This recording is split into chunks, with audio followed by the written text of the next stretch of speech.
This phone na the Tecno Spark 8P, the second highest phone for the Tecno Spark 8 series after Spark 8 Pro. The other two phones under this 8P na Spark 8 and 8C. This phone better pass Spark 8 and Spark 8C for design, storage capacity and display quality. Welcome to Mega Light Unboxing, and if you never hit that subscribe button, do am now to spark up yourself.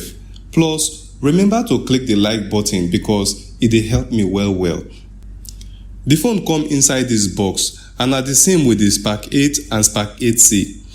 The main quick specification, which is the selling point of this phone, na the 5000 megapixel ultra clear artificial intelligence triple back camera, the 1080p Full HD Plus dot notch 6.6 inch screen, the speedy octa-core processor, the 5000 mAh long-lasting battery, the side mount fingerprint unlock, and the last one, the DTS stereo sound effect. The hard truth be say, none of these things dey new. Spark 8C, for example, get 5000 mAh battery and it dey support this DTS sound effect too. See the link to that video for up here or go the description section of this video to find the link there too.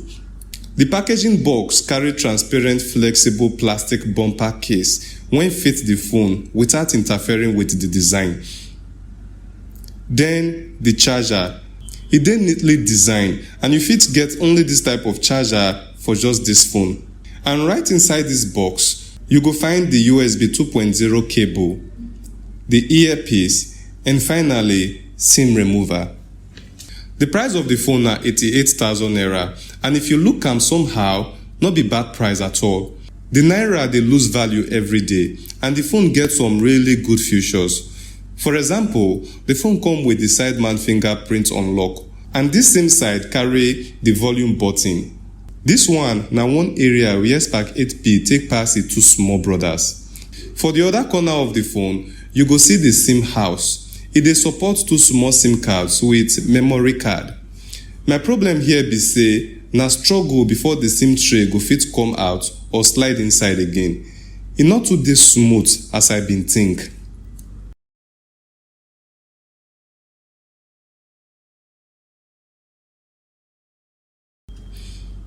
Bottom of the phone carry the speaker, the charging port, audio jack and microphone. The main issue here na the USB 2.0 port. USB Type-C for be better option. The back carry the 50 megapixel camera plus the flashlight. About the display of the phone, na one good area wey fit make person trust am. The display dey bright and the quality dey reliable. If we compare am with the 8C, the phone go leave us with more picture details for the screen than wetin 8C go fit ever display. The fact say the display cover almost the whole front of the phone makes sense. Na wetin everybody go expect from good display.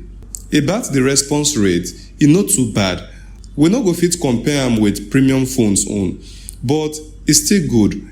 E no dey delay to respond when you touch something. The phone come with inbuilt 4GB RAM and 128GB ROM for this variant when I dey review now. 4GB RAM no too big, but at the same time, e no too small if you compare am with some phones wey get only 2GB RAM. At least, if you buy this phone new and use am within the first few months, then install moderate applications and games, e no suppose overheat, slow down or even freeze. The performance of the phone so far dey good. E dey run on Android version 11 with HiOS version 7.6. The processor na MediaTek Helio G70. The camera of the phone na one area when the phone for try. Cameras of budget phones like this one no dey fit control brightness, color or background well. While this camera no fit do any of these things, e still dey very helpful for day-to-day video activities like when you wan take pictures with your friends or when you just wan play around with your camera. On the side of zooming, 6x zooming scale no be bad idea. Zooming to the end go surely reduce the quality of the image. If you go use this phone camera, then you go close to the object instead of zooming in. The better part be say, even though the camera get low quality, it still makes sense for personal shots and better pass the Spark 8C own. The selfie camera no bad at all. After all, we no really need am to carry much details for images. I no really know if e go do well for low light, but as you dey see for the screen now, the image dey bright and clear enough under normal lighting condition. After all, people dey normally take selfie pictures for daytime and not be for night. Hey guys, with me here I get the Tecno Spark 8P and the Tecno Spark 8C, one for one hand and the other one for the other hand. And the two cameras look so amazing. Just that the Tecno Spark 8P camera make me look a little more mature, get more clarity, maintain color balance. And Tecno Spark 8C, although it tried, but not exactly what I go expect from phone like this. So I would say the Tecno Spark 8P camera is better, brighter and finer than the one of the Spark 8C. The phone no be waterproof device. E come with 5000 mAh battery with the option to choose between 4 different colors. If you no fit afford the Tecno Spark 8 Pro and you no like the Spark 8 or the Spark 8C, then this Spark 8P na good option for you. But you go fit really spend 88k for this phone?